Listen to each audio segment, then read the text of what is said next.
নতুন একটি ব্লগ নিয়ে আপনাদের দেখাবো মালদ্বীপ এবং শ্রীলঙ্কা কিভাবে বাংলাদেশ থেকে যেতে হয়। এখন আছি বাংলাদেশ এয়ারপোর্টে, এক এক করে সারিবদ্ধভাবে লাইনে দাঁড়ালাম এবং উঠে যাচ্ছি বিমানে। বিমানে উঠে যাব, বিমানের পরিবেশটা আপনাদের দেখাবো, সবাই সাথে থাকেন। এটা হলো বিমানের ভিতরের পরিবেশ। এখন নেমে যাব শ্রীলঙ্কা এয়ারপোর্টে। এটা হলো শ্রীলঙ্কা এয়ারপোর্টে। রাত্র বাজে এখন 3টা। শ্রীলঙ্কা এয়ারপোর্টে অনেক সুন্দর সুন্দর শপিং মল আছে, সেই সাথে অনেক এবং অন্য অন্য দেশের লোকজন আছে। আপনাদের এক এক করে দেখাবো, সম্পূর্ণ ভিডিওটা দেখবেন, না টেনে দিয়ে সম্পূর্ণ ভিডিওটা দেখবেন। এয়ারপোর্টের ভিতরে অনেক সুন্দর সুন্দর শপিং মল, এক এক করে সব দেখাবো এবং অনেক লাইটিং করে অনেক সাজানো গুছানো অনেক শপিং মল আছে। যেহেতু আমাদের নেক্সট ফ্লাইট ভোর 5টা, তাই ঘুরিয়ে ঘুরিয়ে ভিডিও করে দেখাবো আপনাদের। এখন 2 ঘন্টা আছি এই এয়ারপোর্টে। এটা হলো শপিং মলের ভিতরে। একটি মগ $5 করে, বাংলাদেশের 600 টাকা। একটা মগের দাম বাংলাদেশের 600 টাকা। দেখেন কি সুন্দর লাইটিং একটি গাছে সাজিয়ে রাখছে। প্রতিটি দোকানের পাশে এরকম গাছের মধ্যে লাইটিং করে সাজিয়ে রাখলো। অসাধারণ একটা পরিবেশ, অনেক সুন্দর পরিপাটি একটি এয়ারপোর্ট। আসলে বাংলাদেশের চেয়ে ওই রকম উন্নত না এয়ারপোর্টটি, এমনি সুপরিপাটি ঠিক আছে।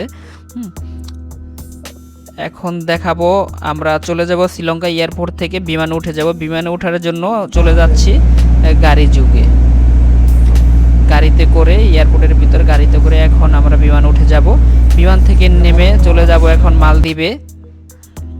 মালদ্বীপ এয়ারপোর্টে রিসিভ করার জন্য হোটেল কর্তৃপক্ষ অনেক অপেক্ষা করতেছে। আমরাও আমাদের হোটেল কর্তৃপক্ষকে খুঁজে বের করে নিব। খুঁজে বের করার পরে আমরা চলে গেলাম সিম কেনার জন্য। সিমের জন্য অনেকেই ব্যস্ত। মালদ্বীপের হলো রুপি, বাংলাদেশে 8 টাকায় মালদ্বীপের 1 রুপি। এখন এটা হলো এয়ারপোর্টের বাহিরের একটি দৃশ্য, খুবই সুন্দর নীল জলরাশি দিয়ে। এখন এই দেখা যাচ্ছে স্পিড বোট। এই স্পিড বোট দিয়ে এক আইল্যান্ড থেকে অন্য আইল্যান্ডে নেওয়া হয় এয়ারপোর্ট থেকে। আমরাও একটি স্পিড বোটে উঠে যাব। আমাদের স্পিড বোটটি এখনই চলে আসবে। এটা ওই আসতেছে যে এটা হলো আমাদের স্পিড বোট। হ্যাঁ, এই যে জুম করে দেখাচ্ছি, এটা হলো আমাদের স্পিড বোট। আমরা এই স্পিড বোট করে আরেকটা আইল্যান্ডে চলে যাব। অনেক সুন্দর, দেখেন না আসলেই বোঝা যেত না মালদ্বীপের এত সুন্দর, এত নীল পানি, অনেক সুন্দর। হ্যাঁ, আমরা এখন গাড়িতে উঠে যাব, গাড়িতে করে চলে যাব গাড়ির দৃশ্য বাহিরের অংশ দেখানোর জন্য। এয়ারপোর্টের যে বাহিরের সৌন্দর্য তা গাড়িতে আপনাদের দেখাবো। গাড়িতে দেখতে পাচ্ছেন এটা হলো এয়ারপোর্টের বাহিরের অংশ।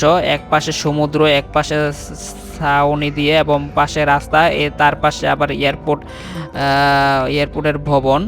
অসাধারণ একটি পরিবেশ, যা না আসলে কখনো দেখতে পারতাম না। সম্পূর্ণ ভিডিওটা আপনারা দেখবেন। এটা হলো পার্ট 1। পরবর্তী ভিডিও দেখার জন্য আপনাদের সাথে থাকুন, যুক্ত থাকুন।